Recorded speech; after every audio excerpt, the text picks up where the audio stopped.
صلوات ربي وسلامه عليه وعلى آله وأصحابه ومن اهتدى بهديه واستنى بسنته إلى يوم الدين وسلم تسليما كثيرا. أما بعد، إخواني وأخواتي kaum muslimin kaum muslimat rahimani wa rahimakumullah jami'an. Alhamdulillah, puji dan syukur senantiasa kita ucapkan untuk Allah Tabaraka wa Ta'ala atas nikmat dan karunia yang diberikan oleh Allah Subhanahu wa Ta'ala untuk kita semua. Salawat serta salam semoga senantiasa dilimpahkan oleh Nabi Allah yang mulia Muhammad sallallahu alaihi wasallam. Ikhwani wa akhawati kaum muslimin, kaum muslimat rahimani wa rahimakumullahu jami'ah. Pada kesempatan yang berbahagia kali ini biidznillah kita akan kembali mencoba untuk melanjutkan kajian dan pembahasan kita, mencoba untuk membaca Kitabu At-Tauhid karya Asy-Syaikh Muhammad Ibn Abdul Wahhab rahimahullahu ta'ala, yang pada pertemuan yang lalu kita masih membahas bab ke-23 dari karya beliau ini, babun ma jaa'a anna ba'dha hadhihi al-ummah ya'budul awthan. Bab penjelasan bahwa sebagian umat ini kelak akan ada yang kembali menyembah berhala. Dan alhamdulillah pada pertemuan yang lalu kita telah membaca dan menjelaskan dalil dari Al-Quran. Kemudian kita juga telah menjelaskan dalil dari sabda Nabi kita yang mulia sallallahu alaihi wasallam yang menjelaskan bahwa akan ada dari umat ini yang akan kembali menyembah berhala. Dari sisi pendalilan, kesimpulan dari apa yang disabdakan oleh Nabi sallallahu alaihi wasallam bahwa umat ini akan mencontoh umat-umat sebelumnya, yakni Yahudi dan Nasrani, di mana beliau membawakan dalil-dalil dari Al-Quran yang menjelaskan bahwa dahulu umat sebelum kita dari kalangan Yahudi dan Nasara ada di antara mereka yang menyembah berhala. Kemudian Nabi SAW menjelaskan bahwa umat ini akan mencontoh mereka. Dalam hadis yang telah kita bacakan pada pertemuan yang lalu, sampai Nabi SAW bersabda, hatta law dakhalu juhra dabbin la dakhaltumuh. Ya, sampai jika seandainya umat sebelum kamu itu masuk ke lubang kadal, la dakhaltumuh, maka kalian juga akan ikut memasukinya. Artinya tidak ada jalan metode beragama yang dilakukan oleh Yahudi dan Nasara kecuali pasti umat Islam akan melakukannya, termasuk adalah menyembah berhala. Ini menunjukkan bahwa pentingnya seorang muslim dan seorang muslimah mempelajari apa itu kesyirikan, sehingga ia bisa menjauhkan dirinya dari kesyirikan tersebut. Dan pentingnya untuk belajar tauhid sehingga ia bisa berpegang teguh dengannya sampai ia bertemu dengan Allah Tabaraka wa Ta'ala. Kemudian pada pertemuan yang lalu kita juga telah masuk ke pembahasan dalil dari hadis yang kedua yang disebutkan oleh beliau. Hadis diriwayatkan oleh Imam Muslim dari sahabat yang mulia Thauban radhiyallahu an. Sesungguhnya Rasulullah sallallahu alaihi wasallam bersabda, "Innallaha zawali al-ardha fara'aitu masyariqaha wa magharibaha wa inna ummati sayablughu mulkuha ma zuwiya li minha."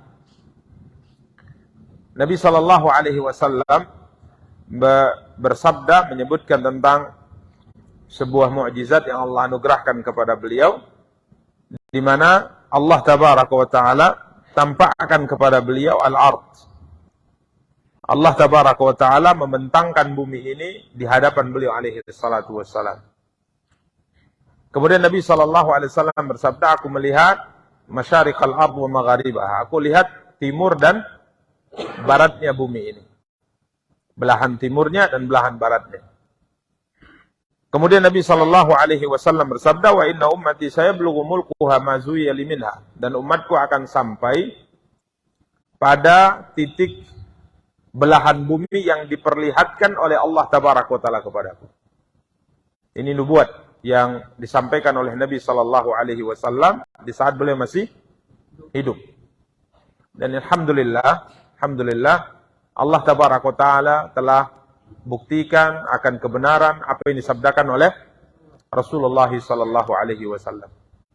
Karena tidak ada sebuah perkara yang disampaikan oleh Rasulullah kecuali pasti terbukti. Sekalipun di saat itu banyak orang, khususnya orang-orang munafik, meragukannya, bahkan tidak percaya. Ya. Apalagi orang kafir. Adapun orang beriman, maka mereka percaya. Sampai di saat perang Khandaq, di saat para sahabat sedang menggali parit. Karena pasukan musyrik yang akan menyerang Madinah jumlahnya tidak seimbang. Ya, 10.000 pasukan yang tidak mungkin bisa ditahan. Maka Rasulullah SAW membuat pertahanan dengan menggali parit di posisi arah yang terbuka di kota Madinah. Maka beliau memerintahkan 10 orang sahabat mesti dalam sekian hari menggali sekian kali sekian. Dan waktu itu kondisinya musim dingin. Dan musim dingin perkebunan kurma tidak berbuah. Jadi kurma itu berbuah di musim panas. Jadi musim dingin saat itu karena makanan mereka yang mereka andalkan, makanan pokoknya adalah kurma, tentunya di musim dingin makanan itu berkurang. Ya, bisa dikatakan di zaman itu karena hubungan dari daerah ke daerah itu sangat terbatas, sehingga bisa dikatakan musim paceklik, musim susah, lapar, makanan sangat sedikit. Sehingga dalam penggalian parit tersebut para sahabat ridwanullahi taala alaihim ajmain juga merasakan lapar yang sangat luar biasa, sehingga mereka harus mengikat perut mereka. Begitu juga dengan Rasulullah SAW dengan menggunakan apa? Menggunakan batu. Tapi target yang sudah disepakati itu memang harus selesai pada waktu yang sudah ditentukan. Jadi mau tak mau, mereka tak punya budak, mereka tak punya pembantu yang bisa membantu mereka. Mereka terjun langsung menggali parit tersebut harus sesuai dengan waktu yang telah ditetapkan oleh Rasulullah. Karena kalau terlambat, perkiraan pasukan sudah datang. Maka mereka menggali. Siang malam mereka menggali. Ya, dalam kondisi dingin, dalam kondisi lapar mereka menggali. Qadarullah disebutkan dalam penggalian tersebut mereka tertahan, ada beberapa sisi dari parit yang dibangun. Mereka tertahan dengan sebongkah batu yang begitu besar yang tidak bisa mereka hancurkan dan tidak mereka angkat. Ya, akhirnya mereka mengadukan hal ini kepada Rasulullah. Maka Rasul turun tangan. Nabi ambil pukulan atau lembing. Kemudian beliau alaihi salatu wassalam memukulnya. Karena memang tidak bisa dianggap. Beliau pukul supaya hancur.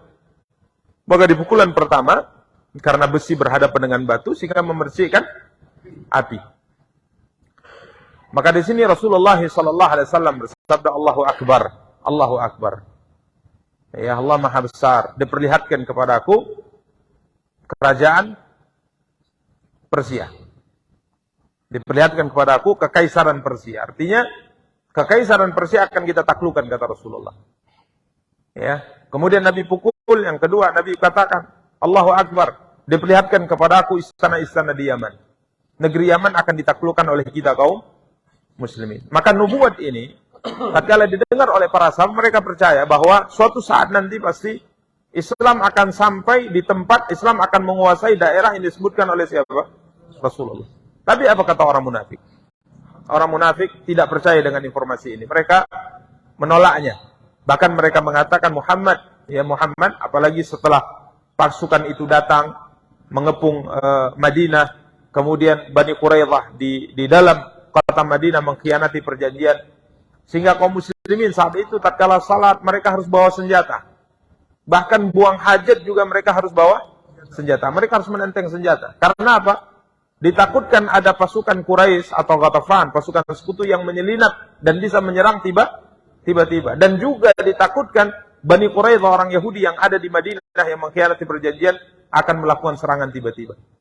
Jadi mereka memang dikepung dari depan dan juga dari belakang. Sampai Allah ceritakan rasa takut mereka itu sampai ke kerongkongan mereka. Rasa takut mereka itu luar biasa saat itu. Sehingga buang hajat pun harus bawa senjata, menenteng senjata.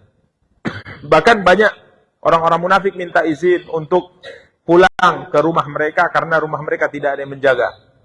Ya, karena di dalam Madinah sudah ada musuh, yakni orang Yahudi dari Bani Quraisyah.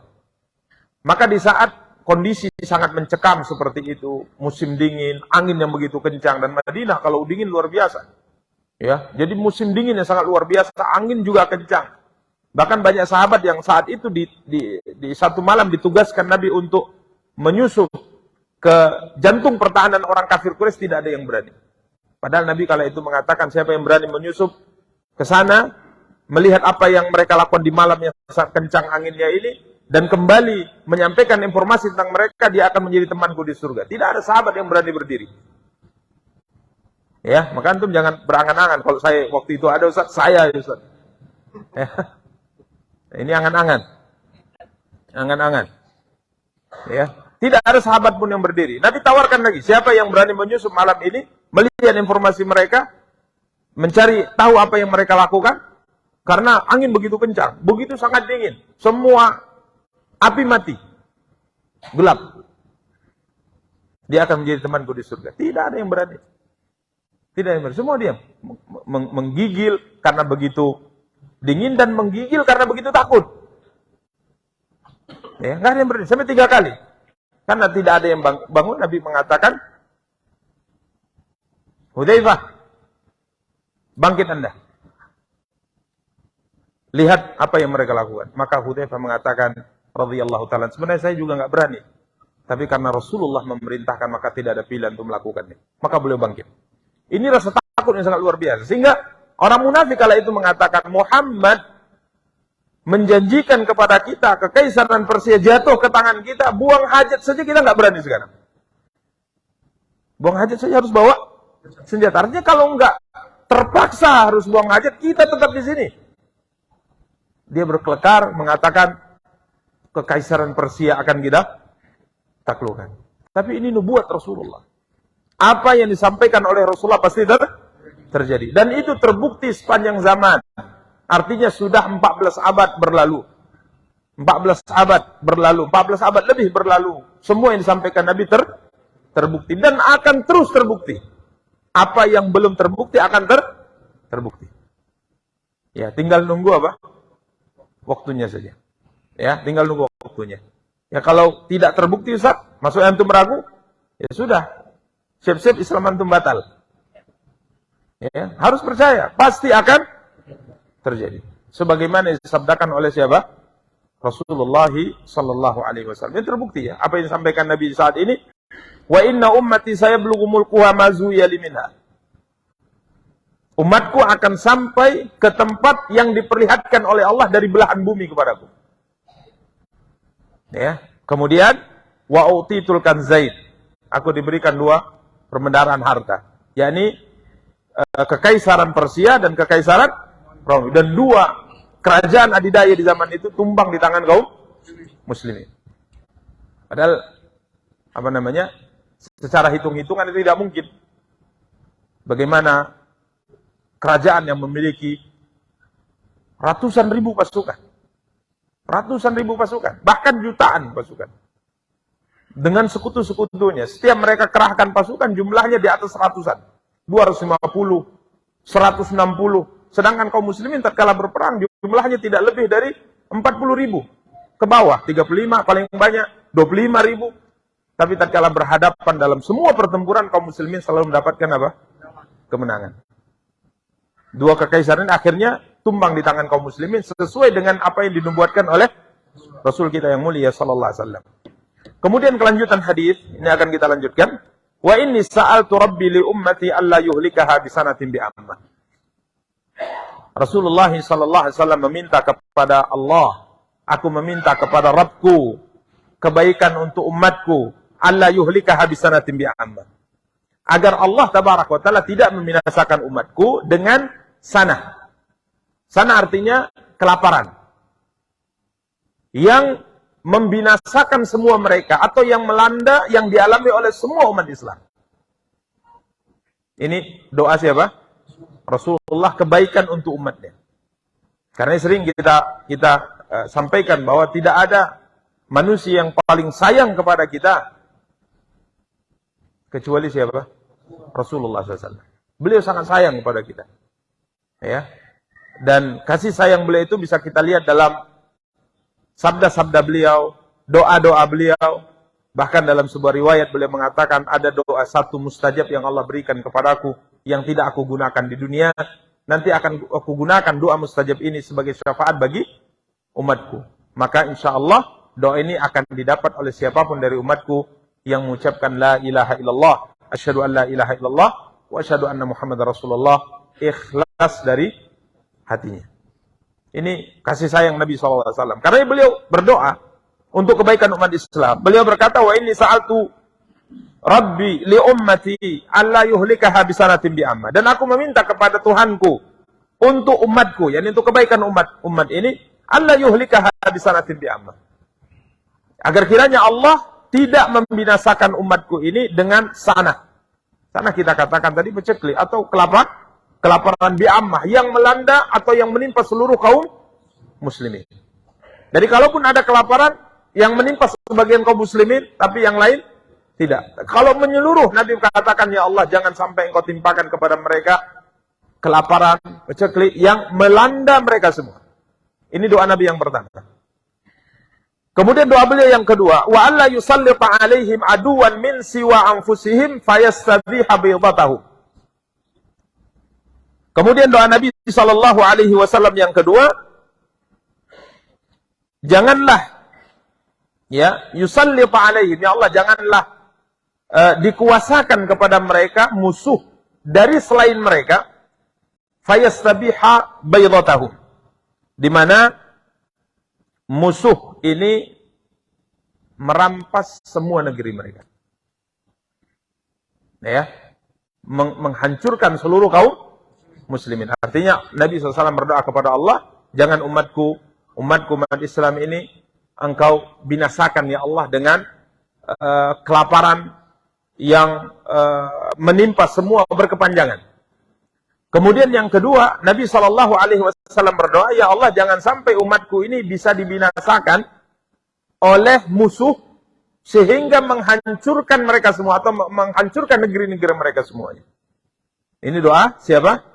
Rasulullah SAW yang kedua. Maka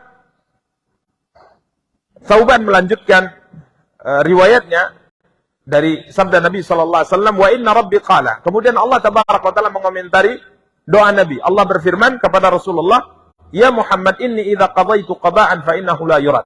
Ya Muhammad, sesungguhnya apabila aku telah tetapkan sebuah ketetapan, maka ketetapanku ini tidak ada yang bisa menolaknya. Karena kita meyakini bahwa apapun yang terjadi di alam semesta ini, semuanya atas kehendak siapa? Kehendak Allah. Tidak ada yang berjalan, tidak ada yang diam, kecuali semua atas kehendak Allah.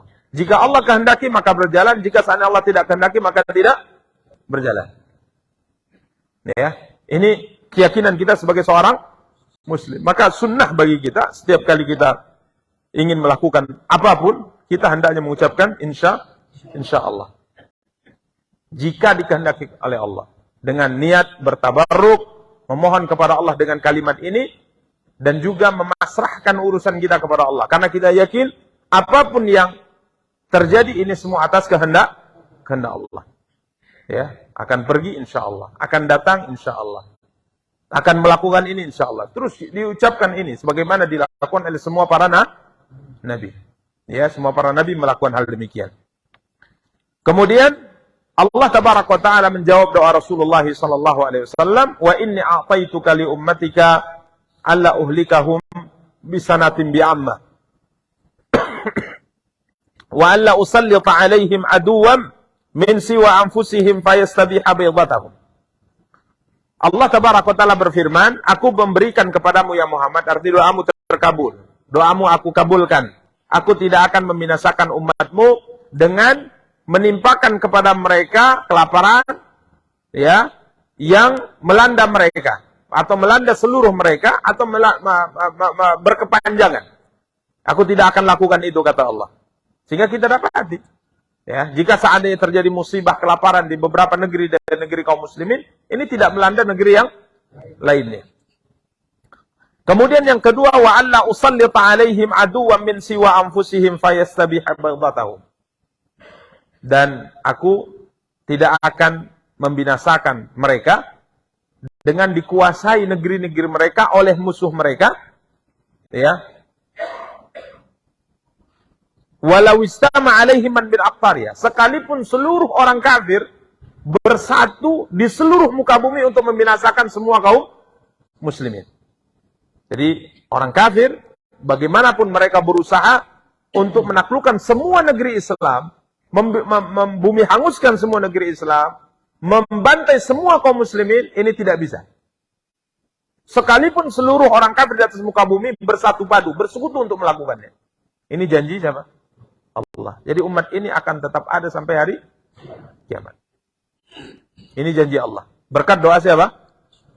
Rasulullah. Tapi Allah berfirman, hatta yakuna ba'duhum yuhliku ba'dha wa yasbi ba'duhum ba'dha. Sampai orang kafir bisa menguasai mereka, orang kafir bisa menguasai umatmu ya Muhammad, kalau mereka saling membinasakan antara satu dengan yang lain dan saling menawan antara satu dengan yang lain. Jadi kalau sudah terjadi perselisihan di kalangan kaum muslimin, permusuhan di kalangan kaum muslimin, pertempuran di kalangan kaum muslimin, maka kekuatan Islam akan hilang. Disinilah mereka bisa ditaklukkan oleh orang kafir. Ini janji Allah. Karenanya para ikhwan dan akhwat yang dimuliakan dan dirahmati oleh Allah tabaraka wa taala, ini sebuah fakta sejarah. Dan Syekh Ibnu Utsaimin rahimahullah taala menyinggung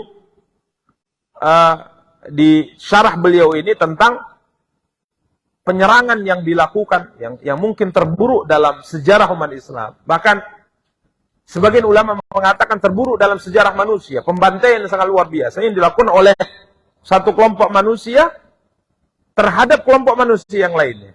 yakni tatkala pasukan Mongol menyerang negara-negara Islam. Ya, di tahun kurang lebih 617. Beliau sebutkan di sini dan beliau sebutkan yang terbaik dalam menceritakan tentang kejadian bagaimana tentara Mongol menyerang negara-negara Islam dan melakukan pembantaian yang sangat luar biasa adalah Al-Imam Ibnul Athir rahimahullah. Dalam karya beliau kata Syekh Ibnu Utsaimin, Al-Kamil fit Tarikh. Al-Kamil fit Tarikh. Dia seorang mu'arrikh, ahli sejarah dari kalangan kaum muslimin, ya, bernama Ali bin Muhammad. Yang beliau hidup di masa itu, yakni di masa penyerangan Mongol terhadap negara-negara Islam. Yakni satu pasukan kelompok manusia yang menyembah matahari. Yang menyembah apa? Matahari. Jadi kalau kita lihat dari sisi agama disebut musyrikin. Karena orang kafir itu terbagi kepada dua. Pertama kafir ahlul kitab, kemudian kafir selain ahlul kitab. Yang ahlul kitab hanya dua, yakni Yahudi dan Nasrani. Yahudi dan Nasrani. Sedangkan selain ahlul kitab, selain Yahudi dan Nasrani itu kafir. Sama seperti Yahudi dan Nasrani kafir, akan tetapi Yahudi dan Nasrani keistimewaannya ahlul kitab. Mereka ahlul kitab. Dan subhanallah, tatkala Allah tabaraka wa taala menyebutkan permusuhan orang-orang kafir terhadap kaum muslimin, maka Allah berikan sebuah perbedaan. Sebagaimana Allah sebutkan dalam surah Al-Maidah. La tajidanna ashaddan nasi adawatan lil ladina amanu al-yahuda wal ladzina asyraku wa la tajidanna aqrabahum mawaddatan lil ladzina amanu al-yahud wa la tajidanna aqrabahum mawaddatan lil ladzina amanu alladzina qalu inna nasara. Allah mengatakan kau akan mendapati dari orang kafir yang permusuhannya sangat keras terhadap kaum mukminin adalah Yahudi satu, kemudian musyrikin. Yahudi. Walaupun dia kafir ahlu kitab, tapi permusuhannya itu sangat keras terhadap kaum muslimin. Kemudian orang kafir yang lainnya, seperti penyembah matahari. Kemudian Allah Tabaraka wa Ta'ala mengatakan, "Wala tajidanna aqrabahum mawaddatan lil ladzina amanu alladziina qalu inna nasara." Dan engkau akan dapati orang yang agak lebih dekat kasih sayangnya kepada kalian adalah orang-orang Nasara. Karenanya para ikhwan dan akhwat yang dimuliakan dan dirahmati Allah, pasukan Mongol ini menyembah matahari. Dan subhanallah tidak ada dalam catatan Al-Imam Ibnul Athir sejarah manusia yang lebih menyedihkan terkait dengan pembantaian sebagaimana yang dilakukan oleh pasukan Mongol terhadap kaum muslimin. Bukan hanya di Baghdad, ini ceritanya sebelum Baghdad. Kalau Baghdad jatuh, dalam penaklukan Baghdad itu yang dibunuh 1 juta lebih. Yang dibunuh 1 juta lebih. Belum di kota-kota lainnya dari kota-kota besar kaum muslimin. Sampai kota Bukhara yang lahirnya Imam Muhammad bin Ismail al-Bukhari itu diratakan oleh pasukan apa? Mongol. Yang nyerah maupun yang tidak nyerah semuanya dibunuh. Dan subhanallah, Al-Imam Ibnu Athir memberi sebuah catatan. Apa sebab ini pasukan kemudian menyerang negara-negara Islam? Sebabnya hanya karena seorang raja dari raja kaum muslimin melakukan kesalahan fatal yang tidak dia pikirkan akibat dari kesalahan itu. Di mana pasukan Mongol ini awalnya mereka memiliki sebuah negara dan tentara yang sangat banyak, ini tidak menyerang negara kaum muslimin. Akan tapi tatkala Raja Mongol, Genghis Khan, mengirim utusan dengan untuk berdagang atau mengembangkan sebuah usaha, kiranya utusan ini diperintahkan untuk ditangkap oleh seorang raja Islam, kemudian ditangkap, dilucuti senjata mereka, kemudian hartanya diambil. Hartanya diambil. Maka langkah ini akhirnya memicu amarah besar dari Raja Mongol, sehingga akhirnya ia menyerang seluruh negara-negara Islam. Dalam hitungan 1 tahun. Dalam hitungan 1 tahun, jutaan manusia terbunuh. Dalam hitungan 1 tahun. Dan tidak pernah ada sebuah sejarah seorang jahat sekalipun menaklukkan negara-negara, kecuali kalau yang sudah tunduk dibiarkan hidup. Kalau ini mau tunduk, mau tidak tunduk, semuanya di bumi hanguskan. Ya, sampai pertempuran atau pembunuhan itu, sampai kudanya saja bisa terjatuh karena begitu banyaknya darah. Ini luar biasa ya. Yang perempuan, yang anak-anak, yang tua, tentara maupun tidak tentara, semuanya dibunuh. Semuanya dibunuh. Ini ikhwani kaum muslimin yang dimuliakan dan dirahmati Allah. Dan kemudian kalau kita lihat, kenapa hal ini bisa terjadi di antara sebab yang disebutkan tadi, maka sebab yang utama adalah terjadinya perselisihan di kalangan kaum muslimin. Terjadi perselisihan di kalangan kaum muslimin antara satu negeri dengan negeri yang lain, saling bertengkar, saling memperebutkan jabatan, sibuk dengan kehidupan dunia dan sebagainya. Akhirnya kekuatan Islam itu hilang. Sehingga apa yang terjadi? Tatkala sudah ini terjadi, maka akhirnya musuh akan bisa menguasai mereka, sebagaimana dalam hadis yang disabdakan oleh Nabi kita yang mulia sallallahu alaihi wa ala alihi wa sahbihi wasallam.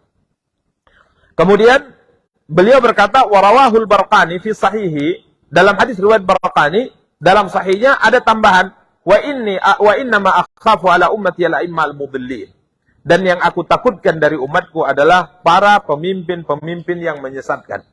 Para pemimpin-pemimpin yang menyesatkan. Wa idza waqa'a 'alaihimus sayf lam yurfa ila yaumil qiyamah. Kalau seandainya pedang sudah dihunuskan di umatku, maka pedang ini tidak akan dicabut atau diangkat sampai hari kiamat. Artinya kalau berani umat Islam menghunuskan pedangnya antar sesama kaum muslimin, kata Rasulullah, maka pedang ini tidak akan disarungkan lagi sampai hari kiamat. Sampai hari kiamat akan terjadi perselisihan di kalangan kaum muslimin, bahkan pertempuran di kalangan kaum muslimin. Ini maksud sabda Rasulullah. Sehingga ini yang diingatkan oleh Utsman bin Affan radhiyallahu taala. Tatkala beliau dikepung di masa akhir jabatan beliau menjadi khalifah, kemudian dituntut agar beliau turun dari jabatan. Turun Anda dari jabatan. Ini demonstrasi pertama dalam sejarah Islam. Demonstrasi pertama dalam sejarah Islam. Karena Islam, aturan Islam melarang demonstrasi. Jadi antum-antum jangan ikut demonstrasi. Ya, tidak boleh. Karena masa yang sudah banyak, walaupun niatnya mungkin demonstrasi damai, sekedar menyampaikan aspirasi, tapi kalau sudah terlalu banyak, ini penyusup juga banyak. Coba lihat, yang memprotes kebijakan-kebijakan Utsman bin Affan radhiyallahu ta'ala, sama sekali awalnya tidak ada niat membunuh siapa? Gak ada niat. Sekedar menyampaikan aspirasi mereka, mengatakan bahwa yang Anda angkat gubernur ini salah, ini hendaknya diganti dan sebagainya, akan tapi lambat laun gerakan ini sampai pada tuntutan untuk menurunkan beliau dari jabatan. Kalau tidak, kami akan membunuh Anda. Maka Utsman bin Affan dalam keadaan terkepung di rumahnya di Madinah, dan memang beliau tidak mau dibela. Beliau tidak mau dibela. Padahal tentara Islam di zaman beliau itu ratusan ribu sudah. Tapi beliau tidak mau dibela. Beliau mengatakan, saya tidak mau menjadi orang pertama karena sebabnya tumpahnya darah kaum muslimin. Padahal beliau tinggal istilah kita keluarkan apa? Perintah saja. Cuma perintah. Gubernur Syam, gubernur ini datangkan pasukan. Datang itu pasukan. Bahkan di Madinah, ratusan para sahabat siap untuk mati membela beliau. Tapi beliau mengatakan tidak. Jangan. Saya tidak mau menjadi orang yang pertama kali menumpahkan darah kaum muslimin. Bahkan beliau juga diminta, ayo, kalaupun Anda tidak mau dibela di Madinah, kami akan selamatkan Anda, kami bawa Anda ke kota-kota besar yang dimiliki oleh kaum muslimin. Beliau tetap tidak mau, saya tetap di sini. Sampai beliau akhirnya terkepung, yang bersama dengan beliau, radhiyallahu ta'ala kala itu hanya istrinya dan budaknya. Beliau berkata kepada orang yang mengepungnya, jangan sampai kalian membunuh saya. Jangan sampai kalian membunuh saya. Jangan bunuh saya, apa salah saya? Sebelum Islam, setelah Islam, saya tidak pernah berzina. Saya tidak pernah berzina. Karena orang berzina, kalau sudah menikah, dalam aturan Islam memang dirajam. Atas dasar apa kalian halalkan darahku? Saya tidak pernah berzina. Ya, beliau ingatkan apa yang beliau lakukan untuk membela Islam. Kemudian beliau mengatakan, jika seandainya kalian membunuhku, maka kalian tidak akan pernah akur sampai hari kiamat. Ini kata Utsman bin Affan.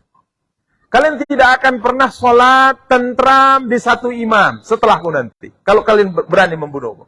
Ini sesuai dengan apa yang disabdakan Nabi. Kalau pedang di kalangan umat Islam sudah dicabut, mereka hunuskan dan membunuh seorang muslim, maka pedang ini tidak akan disarungkan sampai hari kiamat. Sehingga akhirnya sampai hari kiamat akan ada perselisihan sampai pada tingkat pembunuhan di kalangan kaum muslimin. Ini sunnatullah. Ya, ini sunnatullah. Ini yang disabdakan oleh Nabi, wa idza waqa'a 'alaihimus sayf lam yurfa ila yaumil qiyamah. Sehingga subhanallah, setelah terbunuh Utsman, akibat dari terbunuhnya terjadi perang Jamal, terjadi perang Siffin. Yang pahitnya cerita itu masih kita rasakan sampai hari ini. Munculnya kelompok-kelompok sesat yang membela Ali bin Abi Thalib berlebihan, membela Muawiyah berlebihan, sehingga saling mengkafirkan antara satu dengan yang lainnya. Ini kita rasakan pahitnya sampai hari ini. Kemudian, wala taquma sa'ata yalhaqa hayyun min ummati bil musyrikin wa hatta ta'budu fi amun min ummatil awthan. Tidak akan tegak hari kiamat, kata Rasulullah, sampai ada sekelompok dari umatku bergabung dengan orang-orang musyrik atau menjadi musyrik, yakni menyembah berhala. Wa hatta ta'budu fi amun min ummatil awthan, dan sampai ada sekelompok dari umatku kembali menyembah berhala. Ini nubuat siapa?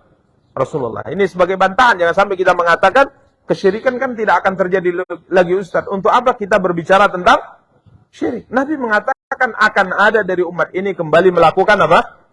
Kesyirikan. Ya, demikian para ikhwah dan akhwat yang dimuliakan dan dirahmati oleh Allah. Berapa lagi waktunya? 10. Baik, 5 menit lagi ya. Kemudian beliau bersabda, wa innahu sayakunu fi ummati kadzabuna thalathun, dan di umatku akan muncul 30 pendusta. 30 pendusta. Jadi ada 30 pendusta. Nabi sebutkan angkanya. Sebagian para ulama mengatakan kalau dihitung lebih 30 sebenarnya, tapi ini yang punya kekuatan. Ini yang punya pengikut. Ini yang punya pengaruh yang disebutkan. Kalau dihitung-hitung ngaku-ngaku mungkin di beberapa kampung ada ngaku. Ya, seperti Nabi mengatakan di sini, kullum yasum annahu nabi. 30 pendusta ini mengaku apa? Nabi. Jadi kalau kita hitung-hitung dari sabda Nabi ini sampai hari ini lebih dari 30. Tapi para ulama mengatakan ini yang punya pengaruh, yang punya pengikut, yang punya kekuatan. Ya, semuanya mengaku menjadi Nabi. Karena umat Islam tidak akan terkecoh. Seorang Muslim tidak akan tertipu. Siapapun yang mengaku Nabi setelah Muhammad pasti pendusta. Sekalipun dia bisa menghidupkan orang tua kita.